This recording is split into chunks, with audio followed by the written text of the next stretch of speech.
그러므로 너희가 그리스도 예수를 주로 받았으니 그 안에서 행하되 그 안에 뿌리를 박으며 세움을 받아 교훈을 받은 대로 믿음에 굳게 서서 감사함을 넘치게 하라.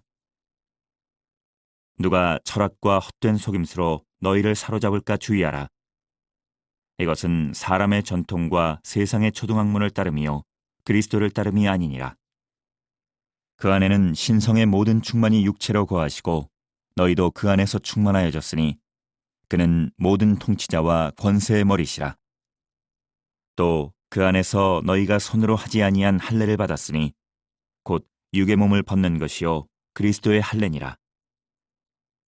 너희가 세례로 그리스도와 함께 장사되고 또 죽은 자들 가운데서 그를 일으키신 하나님의 역사를 믿음으로 말미암아 그 안에서 함께 일으키심을 받았느니라.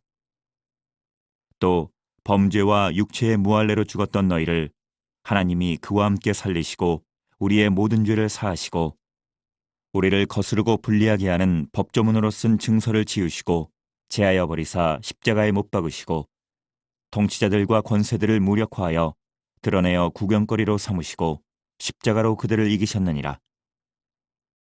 제가 최근에 본 영상이 하나 있는데 굉장히 감동스러운 영상이 하나 있어서 여러분들과 한번 같이 나누려고 합니다. 혹시라도 여러분들 보신 분도 있으실지 몰라요. 그렇지만 보신 분들은 나 봤어 이렇게 생각하지 마시고 한번 저 영상으로 우리가 얼마나 놀라운 일인지 한번 볼 수 있길 바랍니다. 여러분 어떻습니까? 저는 제가 이게 가능한 일인가 싶어서요. 저 영상을 보면서 잘 안 믿겨서 솔직히 그래서 몇 번을 돌려봤습니다. 저는 동물이요, 자기 가족 아니면 자기랑 비슷한 종 왜 저렇게 먹을 것을 나누어 줄 수 있다라는 사실 자체를 저는 본 적도 없고 들은 적도 없습니다. 까마귀가 본래 지능이 굉장히 높다고 해요. 하지만 까마귀는요, 텃새가 굉장히 심한 새예요. 그래서 자기 영역 안으로 누가 쳐들어오는 것에 대해서 조금이라도 침범하는 것에 대해서 굉장히 예민하게 반응하는 새입니다.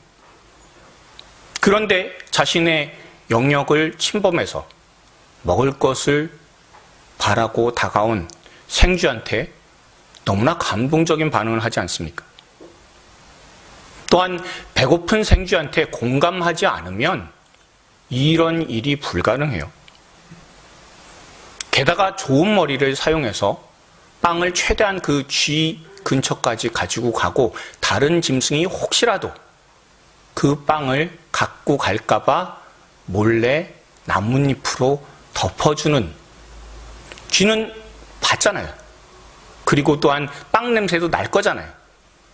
그러니까 다른 짐승들이 알지 못하고 그 쥐만 알 수 있도록 저렇게 처리하는 것을 보고 정말 놀랐습니다. 얼마나 지혜롭고 똑똑합니까? 그러면서 저 까마귀를 보면서 저 자신에 대해서 참 많이 반성하게 됐습니다. 까마귀도 자기 자신의 먹을 것 이상을 탐내지 않고 자기와 다른 동물들을 돌아볼 줄 알아요. 그런데 그동안 얼마나 많은 탐욕으로 인해 내가 가지지도 못할 것에 대해서 나는 얼마나 많은 욕심을 부렸나, 나 자신만 바라보고 살지 않았나라는 생각이 들 수밖에 없는 겁니다. 그리고 그 욕심으로 인해 주변에 돌아볼 수 있는 시야마저도 좁아져서 힘들어하는 사람들의 외침을 저는 얼마나 많이 외면하면서 살았나라는 생각이 들어서, 그래서 저 영상을 보면서 저 자신이 참 많이 회개할 수밖에 없었던 그런 영상이었습니다. 그러나 이런 저한테도 하나님께서는 은혜를 베풀어 주셨습니다. 그래서 예수님을 믿게 하여 주시고 나 자신만 바라보는 편협한 시야에서 벗어나서 주변의 성도들의 이야기를 듣게 하시고 또한 성도들을 바라보게 하시고 삶의 목표나 나만의 것을 챙기는 것에서 조금이라도 주님과 주님의 몸된 교회를 위해 나 자신을 사용할 수 있게 된다는 것이 참 감사하다라는 생각이 들었습니다. 그리고 매일같이 저와 여러분에게 다가오는 여러 가지 일상 가운데 그것을 그냥 세상의 시각으로 바라보는 것이 아니라 믿음의 시각으로 예수님의 눈으로 또한 생각하고 파악할 수 있도록 주님께서 은혜를 베풀어 주신다는 것이 너무나 감사하다는 것을 저 영상을 통해서 또 한 번 깨닫게 되었습니다. 우리가 현재 일어나고 있는 일이나 또한 지금 저와 여러분을 괴롭히고 있는 여러 가지 문제들이나 우리의 영혼을 끊임없이 힘들게 하는 어려운 일에만 우리가 몰두하지 말고 우리 주변을 저 까마귀처럼 돌아볼 수 있고 공감할 수 있는 그런 지혜로운 성도들이 또한 제가 될 수 있기를 주님의 이름으로 축원드립니다. 그래서 하나님과 더욱더 가까이 사귀게 되는 저와 여러분들 될 수 있길 바랍니다. 오늘 본문인 골로새서는요, 사도 바울이나 골로새 교회 모두가 어려운 상태에서 기록이 되어 있는 그런 말씀입니다. 우선 사도 바울은요, 이 골로새서를 기록할 때 로마 감옥에 있었어요. 감옥에 있으면서 그러면서 이 책을 지었다는 것을 한번 생각해 보십시오. 사도 바울이 왜 감옥에 갔습니까? 죄가 있다면 딱 하나입니다. 이 세상의 주인은 로마 황제가 아니라 오직 예수 그리스도시다라는 것을 선언했기 때문에 그것 때문에 간 거예요. 다른 죄도 아니고요. 로마에 대한 반역죄입니다. 세상의 주인이 로마 황제가 아니라 예수 그리스도라고 전한 바로 그 사실이 반역죄로 취급을 받은 거예요.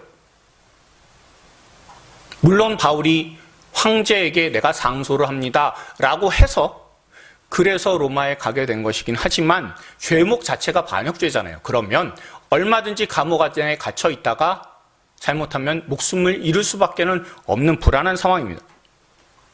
그런데다가 반역죄로 거기에 갇혀 있어요. 그러면 그 감옥에 갇혀 있는 동안에 누가 사도 바울을 찾아와서 면회를 할까요? 면회하면 어떻습니까? 반역죄의 친구이기 때문에 저 사람도 반역자 아니야? 이렇게 다 색안경을 끼고 볼 거 아닙니까?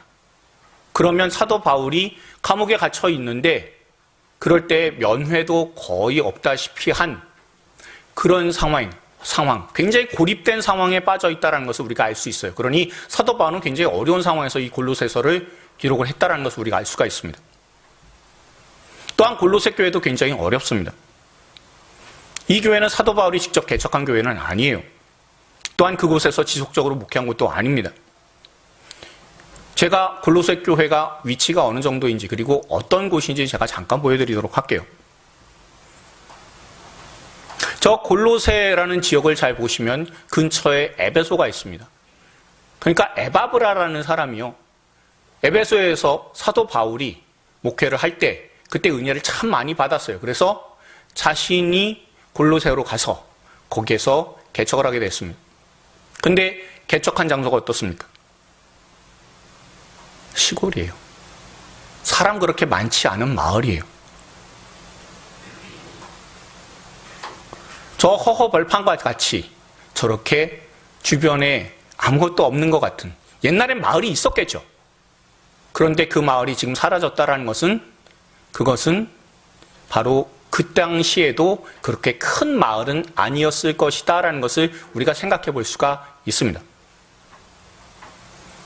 그런데 거기에서요, 사람들의 믿음이 단단하지 못해요.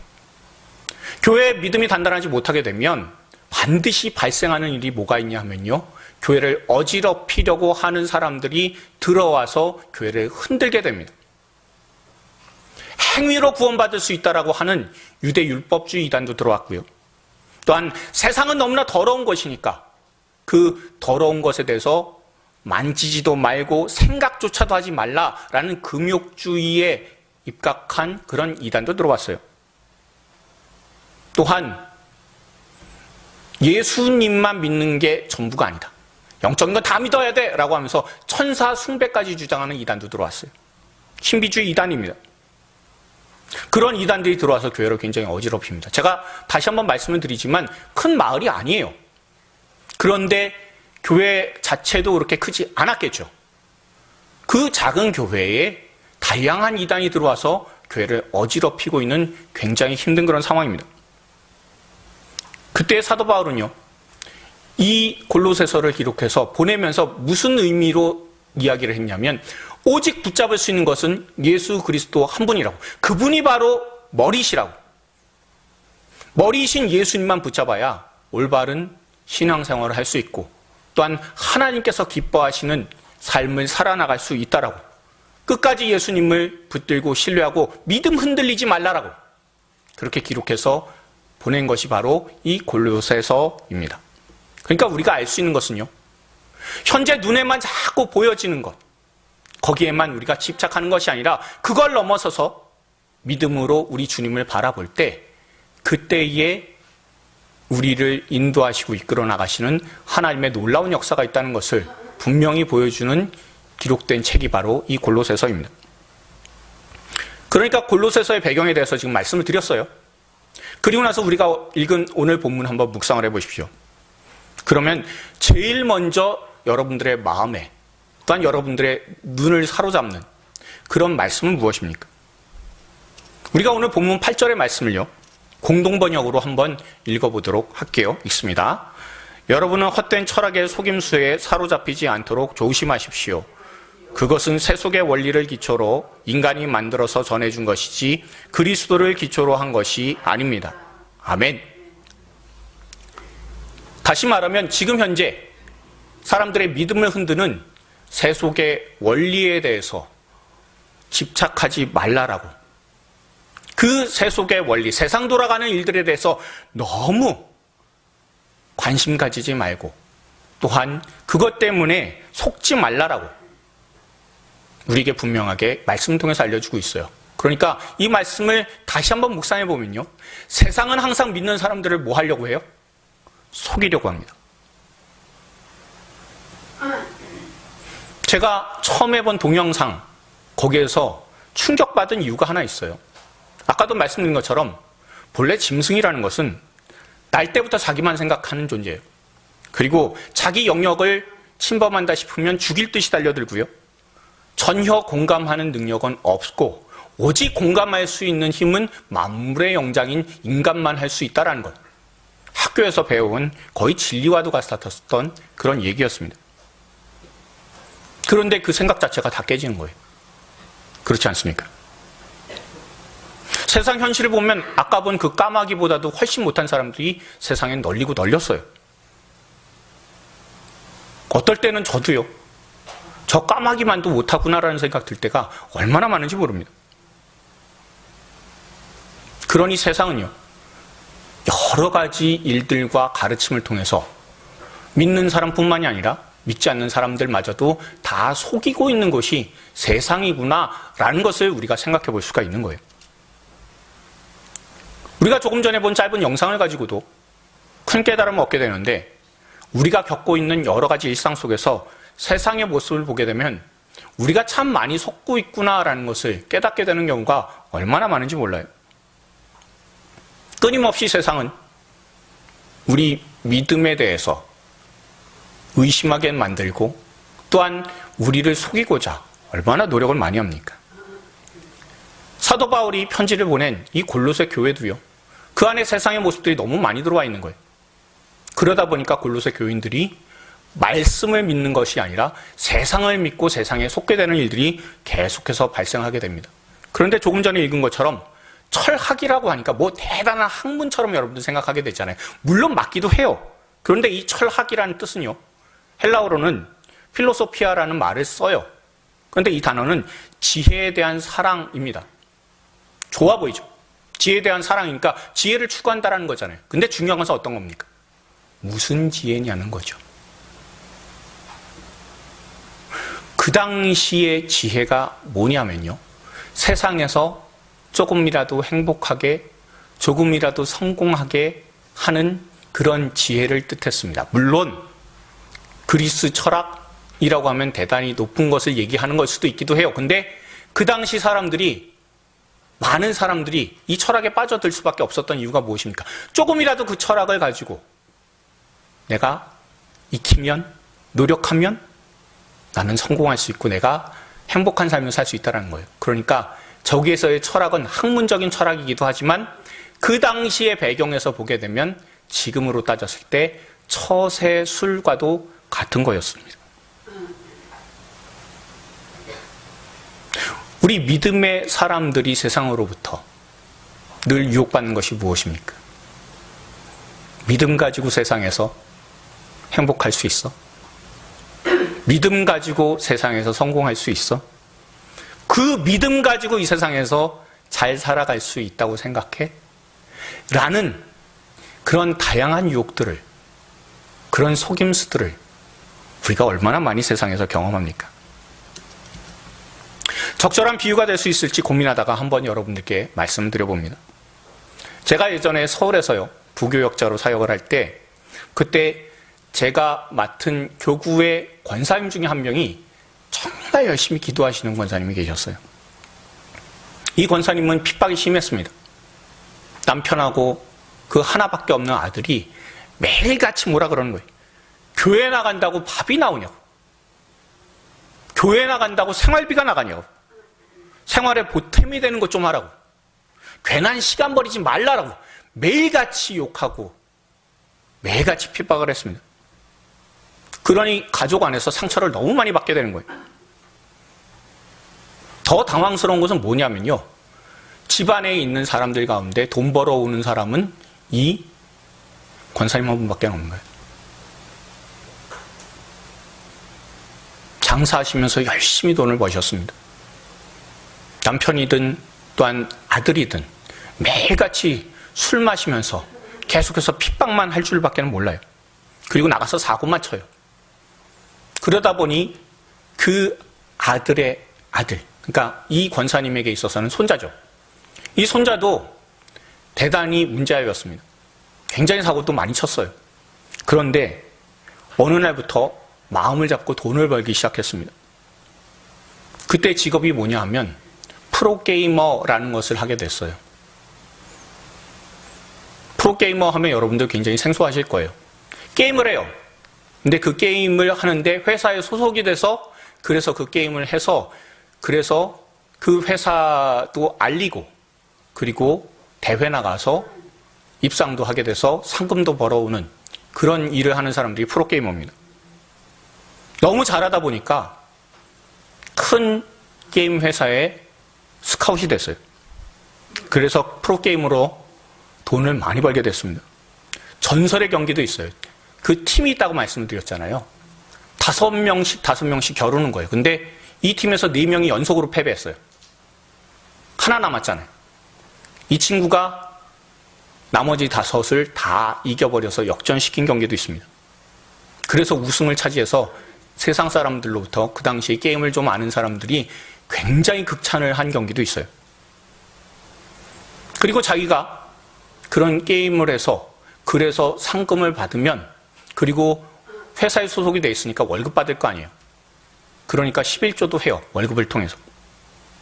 그리고 할머니한테 항상 부탁을 합니다. 할머니, 저 요번에 대회 나갈 때 떨지 말고 게임 잘해서 그래서 우승할 수 있도록 기도해 주세요. 라고 그렇게 부탁을 해요. 그러면 그 권사님은 또 저에게 찾아와서 우리 손자가 이번에 대회 나갑니다. 그러니까 목사님께서 꼭 기도해 주시길 부탁을 드립니다. 라고 얘기를 합니다. 한 번은요, 이런 교구 사항에 대해서 보고를 하는 교육자 회의가 있습니다. 금요일마다 있는데 그때 교육자 회의를 할 때 그때 보고를 드린 거예요. 우리 교구의 그 권사님의 아들이 이번에 그 손자가 이번에 나가서 우승을 하게 되었습니다. 그리고 우승을 해서 감사하다고 담임 목사님께 기도해 주셔서 너무 고맙다고 그렇게 말씀을 전해 달라고 했습니다. 라고 보고를 했습니다. 보통 담임 목사님 그때면요, 그러려니 하고 넘어가셨어요. 근데 그날따라 좋은 결과가 있으니 다행이다라고. 그런데 그 게임이 뭐냐라고 저한테 물으시는 거예요. 그래서 그때 저는요, 살짝 주춤할 수밖에 없었습니다. 그리고는 보고를 드렸습니다. 게임이 어떤 게임이냐면 바로 이런 게임입니다. 카운터 스트라이크라고 하는 게임인데요. 저 게임이 뭐냐 하면 자기 자신이 총 들고 있잖아요. 그쵸? 오른쪽에 보시면 다른 적군들을, 그러니까 그 적군들은 기계가 아니라 다른 상대방 플레이어예요. 게임을 하는 사람이에요. 그 다른 플레이어들을 많이 쏴 죽여야만 이길 수 있는 게임입니다. 그렇게 보고를 하고 나서는 살짝 어색한 침묵이 흘렀습니다. 그러자 담임 목사님이 가만히 계시다가 이런 말씀 하시더라고요. 우승을 했다는 거는요, 가상의 적이긴 해도 사람 많이 죽여 있는 건데, 좋아해야 되는 게 맞는 건지, 어떻게 해야 되는 건지, 이 목사 당신은 어떻게 생각하냐? 라고. 우승하도록 기도해야 되는 게 맞는 거냐라고 그렇게 물으시더라고요. 자, 여러분들이라면 어떻게 대답하시겠습니까? 그래서 저는 이렇게 대답을 했어요. 저도 좀 애매합니다. 그런데 프로게이머라고 하는 것이 아주 젊었을 때 그때에만 할 수 있는 수명이 짧은 직업입니다. 그러니 오래 하지 못합니다.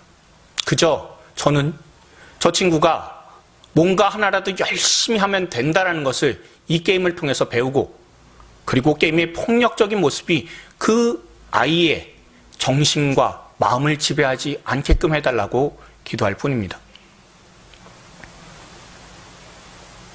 이 보고를 하고 나서 저는 이 청년이 생각이 들 때마다 그때마다 자주 기도했습니다.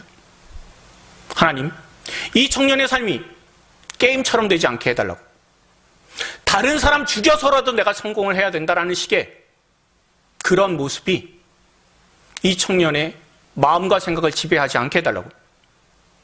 그리고 정말 주님을 인격적으로 만나서 더욱 건전한 삶을 살게 해주십시오라고 그렇게 기도하게 되었습니다. 이 청년에게 있어서 열심히 살아야 된다는 것을 알려준 것이 바로 게임이 맞기는 해요.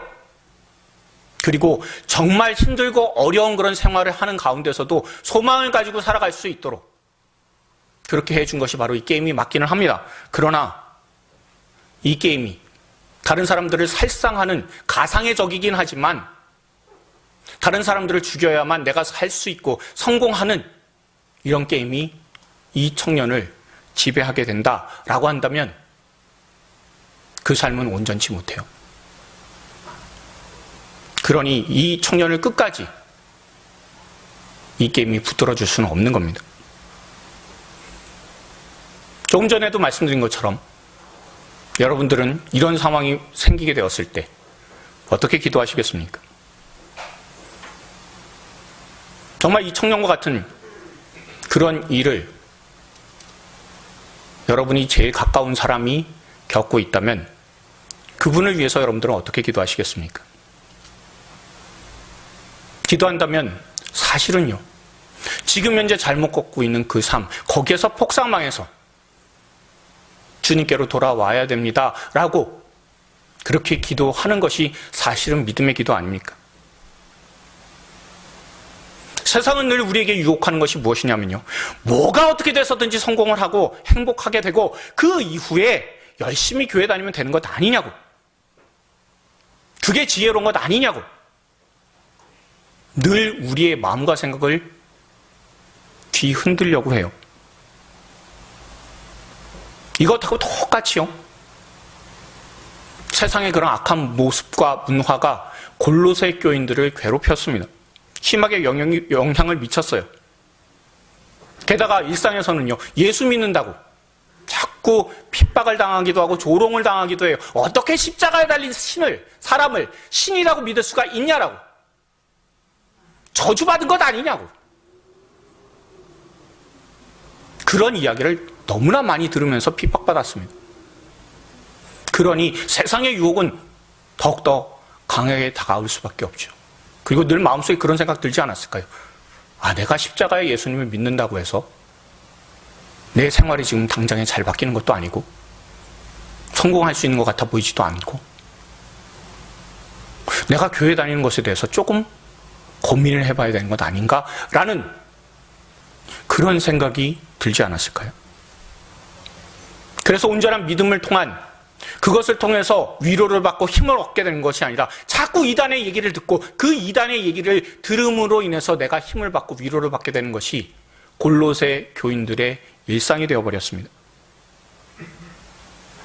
그러니까 교회하고 세상은 구분이 안 되는 거예요. 더 혼란스러워지는 거예요. 이단에 더 잘 빠져들고 세상 시험의 유혹을 더 많이 당하게 되고 정상적인 신앙이 아니라 예수님보다 천사를 더 믿게 되는 그런 일들이 발생할 수밖에 없고, 예수님을 이단의 교주로 혼동하는 일까지도 있었습니다. 특히 유대교에 있었던 사람들이 와서 계속해서 흔드는 거예요. 믿음만 가지고는 절대 천국 못 간다고. 하나님을 믿는 표가 하나도 안 나는 거라고. 그러니까 안식일도 지키고 율법도 지켜야만 천국에 가고, 그러니 믿음으로서만 모든 게 된다라는 생각 다 버려라라고 하는 그런 이야기에 흔들릴 수밖에 없었습니다. 그러니 골로새 교인들은요, 어떻게 보면요, 속아 넘어갔다라기보다 오히려 세상에 속아서 살기를 바라는 사람들이 될 수밖에 없었다라는 겁니다. 또한 올바른 믿음을 가지고 살아본 적이 많지 않기 때문에 믿음이 우리 안에서, 성도들 안에서 어떤 역사를 일으키고 있는지를 전혀 깨닫지 못하는 겁니다. 그리고는 세상이 휘두르는 대로 계속해서 이끌려서 휘둘면서 살아가는 것이 골로새 교인들의 모습이었었습니다. 이런 모습들이 자꾸 나타나니까 에바브라가 너무 답답한 거예요. 그래서 사도 바울에게 찾아가서, 그래서 교인들을 위한 그런 지침을 좀 내려달라고 그렇게 보고를 하고 이 골로새서를 이렇게 기록된 것을 받게 되었습니다. 이런 상황이 있다면 여러분들이라면 어떻게 대답을 하시겠습니까? 이 모든 것에 대해서의 사도 바울의 대답을 우리가 골로새서 2장 6절, 7절 오늘 본문에서 읽어볼 수 있길 바랍니다. 다 같이 읽겠습니다. 그러므로 너희가 그리스도 예수를 주로 받았으니 그 안에서 행하되 그 안에 뿌리를 박으며 세움을 받아 교훈을 받은 대로 믿음에 굳게 서서 감사함을 넘치게 하라. 아멘. 그러므로 너희가 그리스도 예수를 주님으로 받았다라는 거예요. 다시 말하면요, 늘 마음속에 이 생각해야 된다는 겁니다. 내 주인은 누구신가라는 거예요. 지금 나를 인도하고 나를 이끌어주고 내가 믿고 있고 또한 나의 모든 것들을 책임지는 분은 누구냐라는 것을 먼저 생각해야 된다는 거예요. 그러면 예수님이 주인이시다라는 것을 깨닫게 돼요. 그 다음에 우리가 해야 되고 또한 믿음의 사람들이 해야 되는 것이 무엇입니까? 예수님이시라면 지금 어떻게 행하실까라는 거죠. 저와 여러분들이 늘 생각하십시오. 예수님이시라면 지금 이 문제를 어떻게 생각하실까? 예수님이시라면 지금 이 문제에 어떻게 반응하실까? 라는 것을 늘 기억할 수 있길 바랍니다. 거기에서 지나면 믿음 생활에서는 벗어날 수밖에 없다라고 얘기하는 것이고, 또한 예수님이시라면 어떻게 하실까라는 것에 대해서 생각을 하게 되면 결국에는 나를 구원해 주신 예수님이 너무나 감사할 수밖에 없고, 또한 그 삶이 감사함으로 바뀌게 된다는 것을 우리에게 분명히 알려주고 있습니다. 예수님이 주인이시다는 것을 깨달을 때 우리는 세상에서 우리를 유혹하고 또한 우리를 힘들게 하고 또한 우리를 끊임없이 괴롭히는 여러 문제들 속에서 우리는 예수님이 주인이심을 알고 더욱더 벗어나게 되고 주님을 더욱더 붙잡게 된다는 겁니다. 저와 여러분이 드리는 예배가 그리고 날마다 생활하는 기준이 예수님에게서 벗어나게 되면 아무 소용이 없어요. 자, 우리가 잘 아는 슈바이처 박사는 아프리카 성자라고 불리는 분입니다. 그런데 저분이 아프리카 가서 한 일들을 우리가 잘 알죠. 그러니까 성자라는 이름까지도 붙였어요. 정말 수고한 사람입니다. 조금 전에 제가 말씀드린 것처럼 오르간 연주자이기도 했고요. 그리고 하나님을 연구하는 신학자이기도 했어요. 그러니까 하나님께서 굉장히 많은 달란트를 주신 거예요. 그런데 슈바이처 이 분이 예수님에 대해서 주장한 게 있어서 제가 여러분들께 한 가지 소개를 시켜드리도록 하겠습니다. 예수는 유대 사상을 철저히 신봉한 선지자로 자신이 희생하며 하나님의 나라가 오게 될 것이라고 기도했다. 그러나 십자가에서 비참한 죽음을 맞이하게 된 실패한 혁명가였다. 실제 슈바이처가 주장한 내용입니다. 제가 이 슈바이처 박사가 얼마나 열심을 다해서 아프리카에서 헌신을 했는지 그 헌신에 대해서 흠집을 내려고 하는 것이 아닙니다.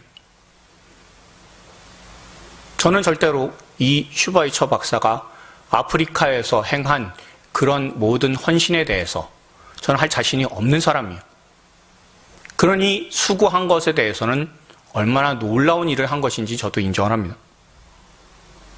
그런데 이 모든 헌신은 인간적으로 봤을 때는 위대해 보일지는 몰라도 절대 예수님 중심에서 나온 생각은 아니다라는 겁니다. 오늘 8절에 나오는 사람의 전통, 곧 유대 율법주의자에 불과한 것입니다. 그저 열심히 자신이 노력한 그런 모습, 그러나 예수님은 제대로 믿지 않은 모습이 바로 이 슈바이처 박사의 모습입니다. 결국 그리스도를 중심으로 따르지 않고요, 그릇된 믿음 위에 행함으로만 나가게 되면 세상에서 이야기하는 처세술밖에 안 된다는 거예요. 믿음 외에, 복음 외에 뭔가 더해져야 된다라고 한다면 그것이 절대로 그리스도 중심이 아니고 생명의 길을 쫓아가는 것이 아니다라는 것을 사도 바울은 너무나 잘 알았기 때문에 오늘 말씀처럼 그리스도를 머리로 해서 끝까지 붙들라라고 권면하고 있습니다.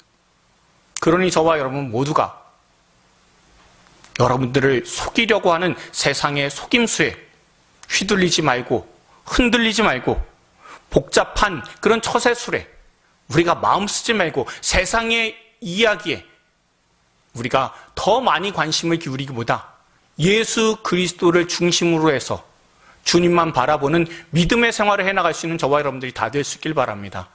그리스도 중심에서 벗어나면 우리는 올바로 살아갈 수가 없습니다. 다시 한번 말씀을 드립니다. 예수님이시라면 과연 어떻게 행하실까라는 생각을 우리가 늘 가지고 행동함으로 그리스도 중심으로 살아가는 저와 여러분들이 다 될 수 있기를 소망합니다.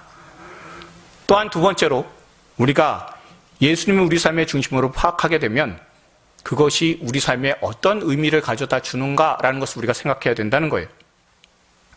그러기 위해서는 그리스도가 어떤 분인지, 주님께서 우리 예수님이 우리의 중심이 되신다면 그러면 우리가 그 예수님에 대해서 잘 알아야 되잖아요. 그러니까 그 예수님에 대해서 우리가 잘 한번 생각을 해봐야 된다는 겁니다. 예수님 어떤 분이십니까? 반드시 생각해야 되는 것은 오늘 본문에 나오는 예수님에 대한 분명한 지식입니다. 우리가 두 가지만 분명히 알 수 있길 바랍니다. 다시 한번 말씀드릴게요. 예수님이시라면 어떻게 행하실까라는 것을 우리가 생각하게 되면 제일 중요한 것은 예수님이 과연 어떤 분이시냐라는 것부터 생각을 해야 된다는 겁니다. 그러면 그 부분에 대한 분명한 해답이 오늘 본문 말씀에 나와요. 첫 번째로 12절을 우리가 다시 한번 읽어보시길 바랍니다. 읽습니다. 너희가 세례로 그리스도와 함께 장사되고 또 죽은 자들 가운데서 그를 일으키신 하나님의 역사를 믿음으로 말미암아 그 안에서 함께 일으키심을 받았느니라. 아멘. 주님이 어떤 분이세요? 일으키시는 분이세요. 우리가 늘 기억해야 되는 것은 예수님이 어떤 분이시냐라고 했을 때 일으키시는 분이시다라는 겁니다. 자다 깨우다 아니면 앉아있는 것을 일으키다 이런 뜻만은 아니에요. 이 단어가 그대로 쓰인 다른 본문 한번 보면 이렇습니다. 마태복음 9장 23절부터 25절 우리가 한번 읽어볼까요? 읽습니다. 예수께서 그 관리의 집에 가사 피리 부는 자들과 떠드는 무리를 보시고 이르시되 물러가라, 이 소녀가 죽은 것이 아니라 잔다 하시니 그들이 비웃더라. 무리를 내보낸 후에 예수께서 들어가사 소녀의 손을 잡아 일어났는지라. 아멘. 그냥 단순히 일으키는 것이 아니라 죽을 상황에서 일으키다라는 겁니다. 그럼 예수님은 어떤 분이세요? 우리를 죽을 상황에서 일으켜주시는 분이시다라는 겁니다. 다시 말하면 우리는 주님께서 일으켜주시기 전에는 죽을 수밖에 없었던, 아니 죽은 사람이었었습니다. 꽃으로 치면요, 화병에 담아놓은 예쁜 꽃이에요. 겉보기엔 되게 예쁘죠.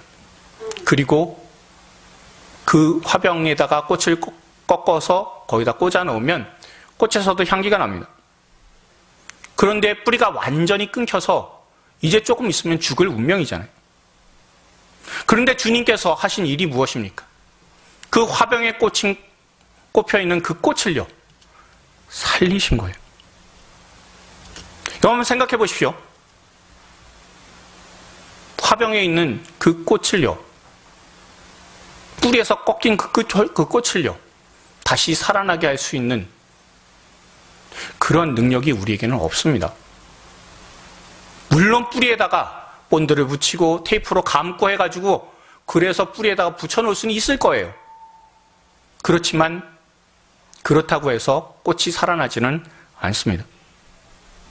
그런데 우리가 그 화병의 꽃과 같았는데요, 예수님께서 십자가로 말미암아 우리에게 생명 주신 것이 무엇이냐면 뿌리에다 우리를 붙여주신 거예요. 사람의 능력으로는 안 되잖아요. 붙여도 죽을 수밖에 없잖아요. 근데 예수님께서는 십자가로 우리를 살려주셨다라는 겁니다. 일으켜주셨다는 거예요. 죄로 인해서 죽었었던 우리를 완전히 일으켜주신 분이 바로 우리 주님이시다라는 것을 여러분 기억하십시오. 그러니 우리가 믿어야 되는 예수님은 어떤 분이시라고요? 일으키시는 주님이시다라는 겁니다. 또한 일으키시는 우리 주님과 더불어서 우리가 생각해야 되는 예수님은 어떤 분이십니까?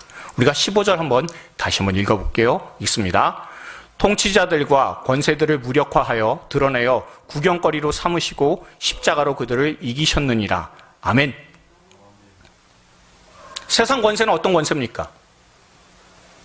죽이는 권세예요. 죽게 만드는 권세예요. 그런데 오직 예수님만이 살리는 권세를 가지고 계시고 그 죽이는 권세를 이기게 하셨으니 그러니 이기게 하시는 예수님이십니다. 세상에는 이렇게 죽이고자 하는 일들이 너무 많아요. 그리고 우리는 죽음을 생각하면 늘 두렵습니다. 세상은 죽음이 두려워서 죽음이 있다는 사실을 말을 하지 않습니다. 그냥 사는 날 동안 우리가 편하게 즐겁게 살자라고, 죽는 것에 대해서는 다 잊고 살자라고 이야기를 하고 우리를 늘 유혹합니다. 그리고 나중에 죽었을 때 그때쯤 되면 이렇게 생각하게 만들죠.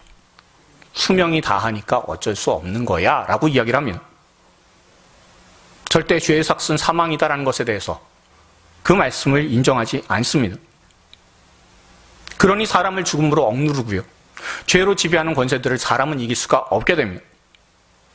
그러나 예수님께서는 우리 죄를 용서하시기 위해 돌아가셨습니다. 성경에는요, 죄의 삭은 사망이다라는 말씀도 있지만 생명이 피에 있으므로 피가 곧 생명이 죄를 속하느니라 라는 말씀도 있어요. 예수님의 생명이, 그 피가 우리를 속했기 때문에 우리가 생명을 누리게 되었고 죄의 삭시 예수님의 피 안에서는 다 무력화됐다라고 오늘 말씀을 통해서 우리에게 분명히 알려주고 있습니다. 그러니 예수님의 피는 어떤 피입니까? 우리가 베드로전서 1장 19절 말씀을 우리가 읽어보도록 하겠습니다. 읽습니다.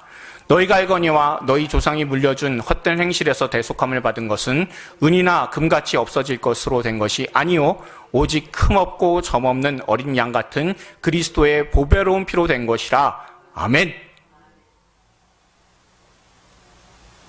죄를 속해 주시는 것은 오직 예수님의 보배로운 피입니다.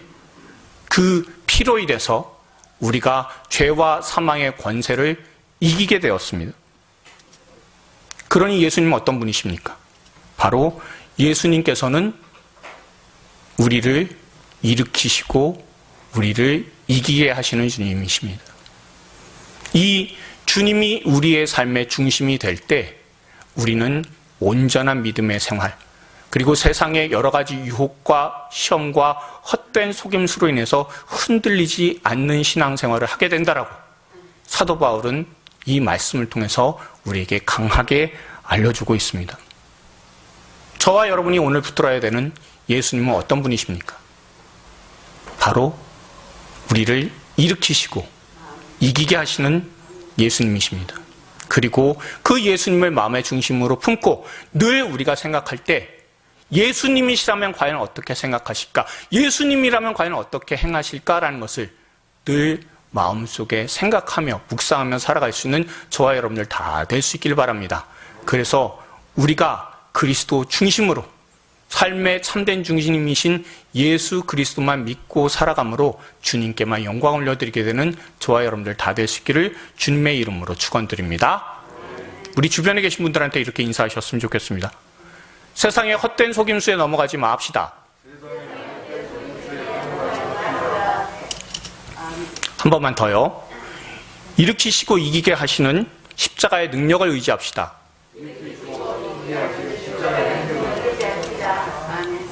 네, 우리가 이것을 꼭 기억하면서 우리가 믿음의 찬양을 하나님 앞에 올리시길 바랍니다.